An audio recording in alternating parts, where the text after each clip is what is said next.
खेतेश्वर भगवान की जय हो। रामसा पीर की जय हो। जंबेश्वर भगवान की जय हो। जेतेश्वर भगवान की जय हो। नागनेशी मात की जय हो। आज आप सबके बीच में एक मानवता,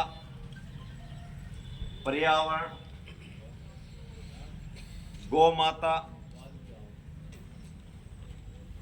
को बचाने के संकल्प के साथ आपके बीच में मदद की अपील करने आया।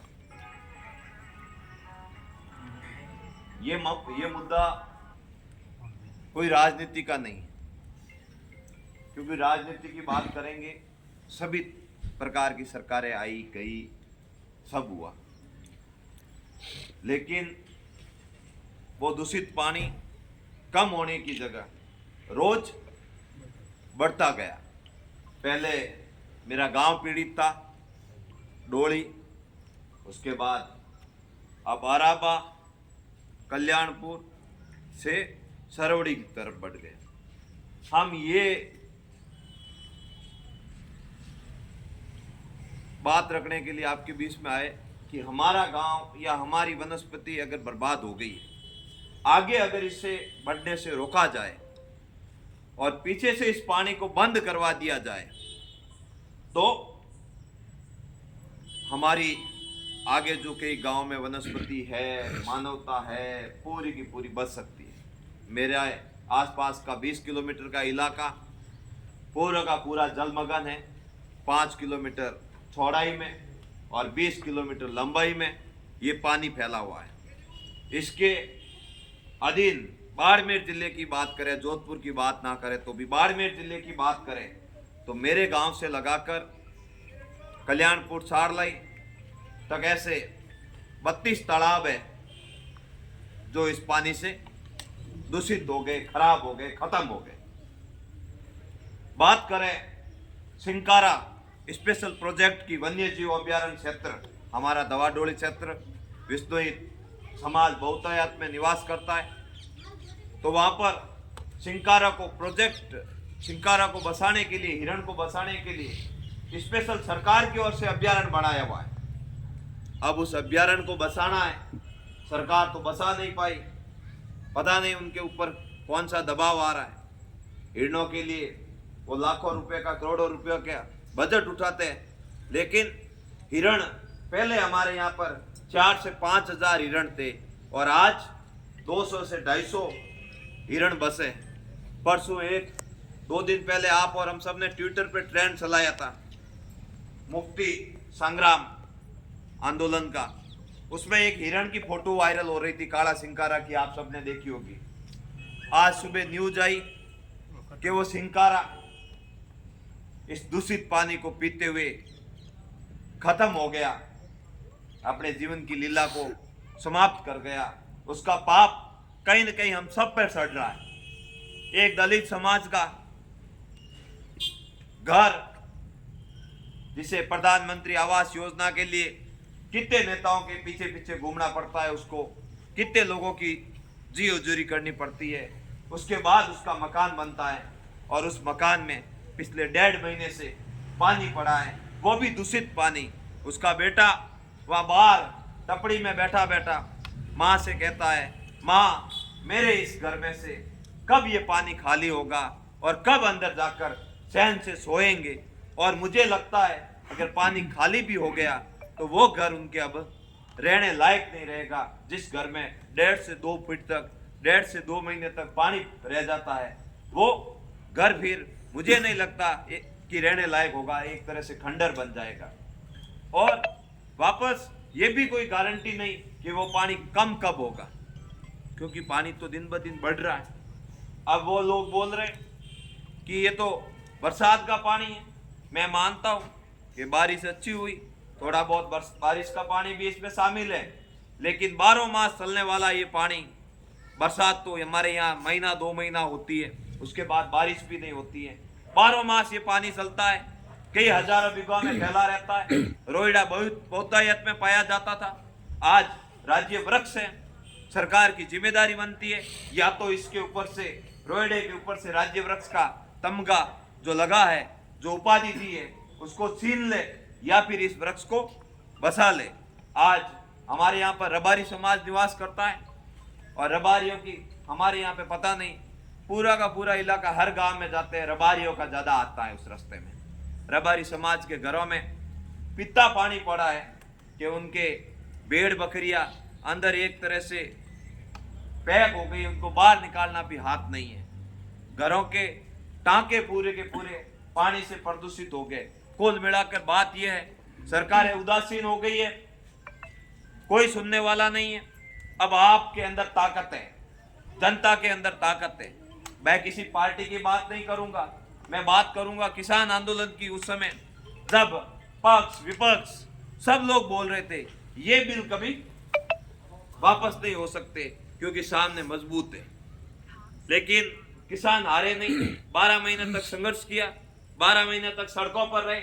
आखिर जब न्यूज आई कि उनके जो बिल थे वो वापस ले लिए गए, ये अपने आप में मैं एक एग्जाम्पल दे रहा हूं कि ऐसा कोई इस धरती पर काम नहीं है जो इम्पॉसिबल है, सब संभव है।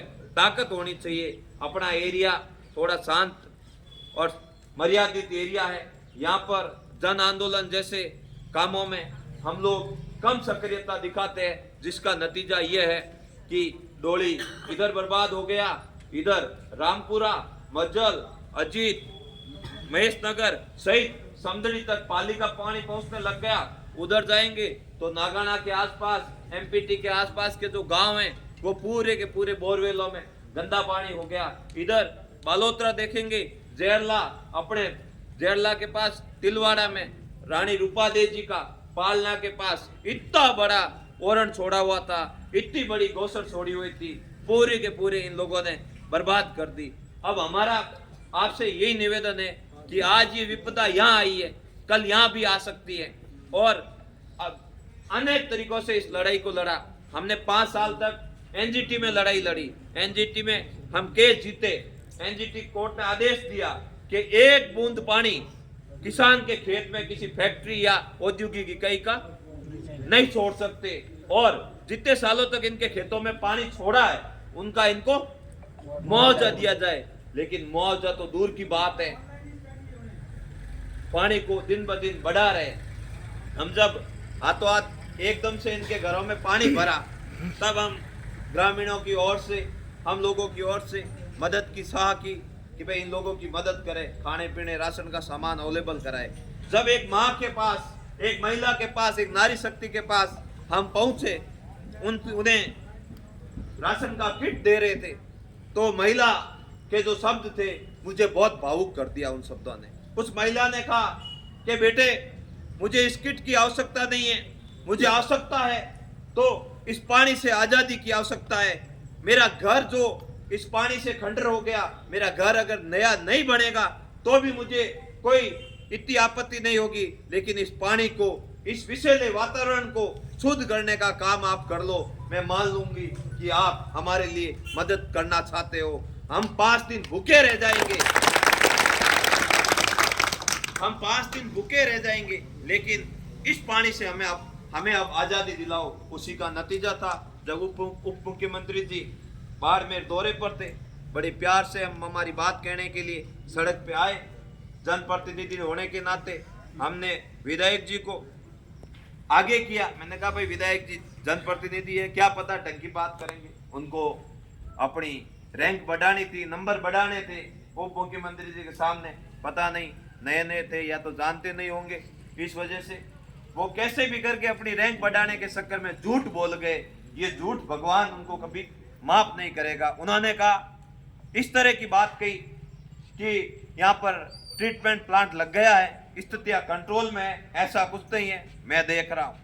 मैंने कहा विधायक जी झूठ मत बोलिए, भगवान के घर सबको जाना है, यहाँ पर राजनीति मत कीजिए। हो सकता है कहीं वोट किसी को ज्यादा मिले, कहीं किसी को कम मिले, कोई फर्क नहीं पड़ता। वोट आते रहते हैं, जाते रहते हैं, जीत हार होती रहती है, कोई मतलब नहीं उससे। मैं तो आज भी उनसे निवेदन करता हूँ, जिस तरह उमेदा राम जी ने बड़ा दिल रखकर सहयोग की बात की, उसी तरह आप भी बड़ा दिल रखकर सहयोग की बात कीजिए। आइए उस दिन 1 तारीख को, और जनता का सहयोग कीजिए, जनता के साथ में बैठिए। नेता बनाने वाली जनता है और कुर्सी से उतारने वाली भी जनता है, ये बात उनको समझनी होगी। बहादुर से हमेशा आप लोगों ने खूब मदद की, खूब सहयोग किया, जब भी आपके क्षेत्र में आए खूब लाड प्यार दिया। अब आशा है कि इस मामले में ज़्यादा से ज़्यादा संख्या में कोई भी सुविधा हो, बस हो, गाड़ियाँ हो, कैसे भी हो, एक बार आप इस क्रांति में सहयोग जरूर देना। वो हिरण आपको हमेशा आशीष देगा, वो गौ माता हमेशा आपको आशीष देगी, जो उस पानी के अंदर से गुजरती है और जब रात को बैठती है सड़क के ऊपर, सुबह जब उठ के जाती है तो सारा और रक्त का घेरा बना हुआ रहता है मच्छरों के कारण। वो गौ माता आपको आशीष देगी, जिसके कोख में पल रहा बछड़ा इस गंदे पानी को पीने से गिर जाता है। वो हर एक वनस्पति का जीव आपको आशीष देगा कि आपने उस समय इनका मानवता के नाते सहयोग किया। मैं मानवता और पर्यावरण के नाते आपसे अपील करने आपके बीच में आया हूं और मुझे भरोसा था कि पादरू में अपनों के बीच में जाऊंगा तो वहां से बड़ी संख्या में मदद करने के लिए डोली टोल प्लाजा पधारेंगे और वहां पर हर जाति के लोगों की मदद करेंगे। यही आशा और विश्वास के साथ मैं आपसे उम्मीद करता हूं। 1 तारीख को स्थान है डोली टोल प्लाजा, वार रविवार और समय सुबह 10 बजे। आप ज्यादा से ज्यादा संख्या में पधार कर इस क्रांति की लड़ाई में अपनी महत्वपूर्ण भूमिका अदा करोगे। धन्यवाद।